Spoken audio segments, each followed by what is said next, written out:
most part, Camilla stayed at Rainbow's End only when Ben was away fighting in the war.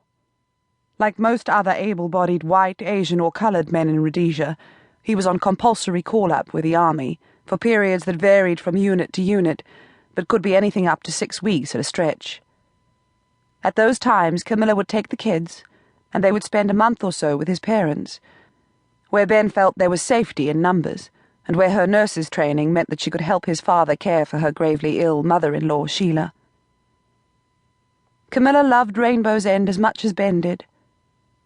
But the terrorists were known to use the weir on the farm as a crossing place, and she'd come to dread the opening of the game park gate that led to the house, particularly when they had to wrestle with its lock after nightfall.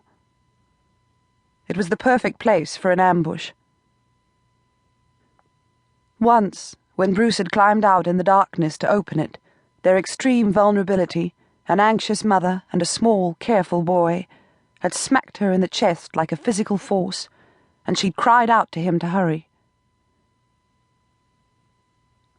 More recently, too, something else had happened to make her think differently about the place. She had awoken one night with the overwhelming sense that an evil presence was in the house.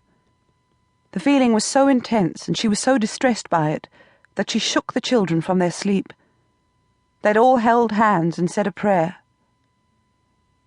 Over the weeks, the feeling had faded, but she'd never totally dismissed it. It was gone, but definitely not forgotten. On Monday, January 9th, the foresters rose to the hiss of crickets and fierce singing of birds, Africa's fervent celebration of life after a bout of heavy rain. Before long, the echoey old passages of Rainbow's End rang with the laughter of their sons and the husky, fresh-broken voices of the visiting boys. Julie, the lone girl, was sick in bed. So was Sheila, for whom they'd just taken on a black nurse's aide. Camilla did her best to keep them from feeling left out, particularly because old Mr. Forrester was away in the Eastern Highlands. Ben was to spend the day procuring the last of the supplies for the farm store, and the bare-chested boys were already on their way down to the rushing brown river in front of the house, the summer sun warm on their skin. Later that morning, Camilla had to drive to Wicklow on an errand.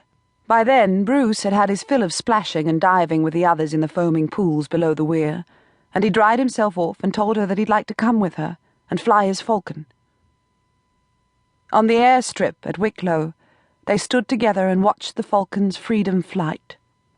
It soared in the haze above the crop sprayer's ragged runway. Bruce had never been a particularly demonstrative child. He had something of his father's shy reserve. But in the thrill of the moment, he turned to his mother and gave her a hug. Camilla squeezed him hard and felt elated. Yesterday, it had come home to her how precious and brief life is. They'd gone to church, as usual. During the service, the minister had told them of an attack the previous day on a farming family in the rural community of Norton, which lay between Hartley and Salisbury. The congregation winced audibly. Most of them were farmers, well aware that at any given hour it could happen to them. Many were friends with the family involved.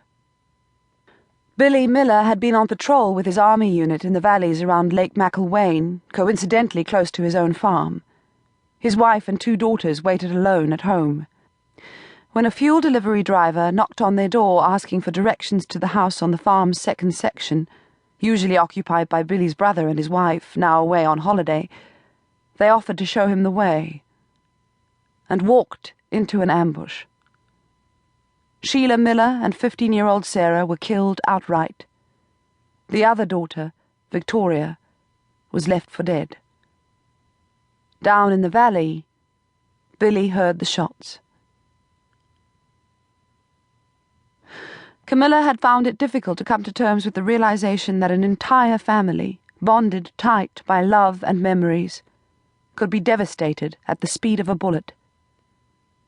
Or the notion that no one in the tragedy was where they should have been, or could have been, had circumstances been different. She was quite shaken by the story.